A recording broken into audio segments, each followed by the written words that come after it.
join me as I, Lord of the Estate, survey my 300 acres. Or at least that's what I would say if it was 65 years ago and this was in fact my estate. I'm really here on this beautiful 300-acre plot of land in the middle of England to celebrate 65 years of Land Rover. It's a pretty interesting event because we've got a cake in the shape of a Land Rover. There's an amphibious Land Rover. There's a Land Rover on tracks. There's a stretched Defender. There's a special 65th edition Defender. But what I'm driving right now is the genesis of it all. It's the Series 1, the Series 1 Land Rover, the great grandfather of the cars that you see on the road today. I believe they have 138 vehicles, Land Rovers, Range Rovers on the estate, and you can pretty much go through the lot. And if you think about it, this particular car is actually not so far removed from the brand new Range Rover, because this car was also built out of all aluminium. The Range Rover is all aluminium construction, so you know it all comes back full circle, which is kind of nice. But you also get a sense when you get into a car like this and you get a chance to go through the different generations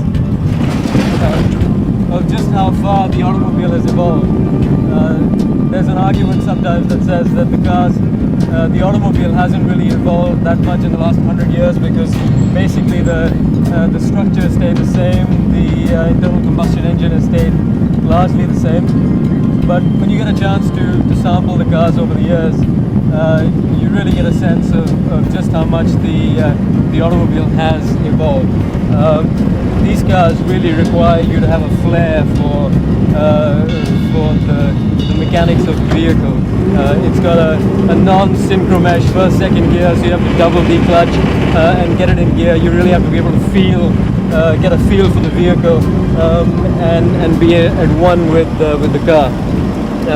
In the new cars, of course, you just jump in and go, and there's nothing wrong with that. But these are kind of nice as well. And of course, we're bouncing around a little bit on an off-road section on the estate, and in the new cars, you wouldn't even feel that you were going off-road at all. So imagine doing a few hundred kilometers like this, and it gives you a sense of how much we've evolved over the years. As far as this thing is concerned, for a car that's 65 years old, it's actually pretty sprightly.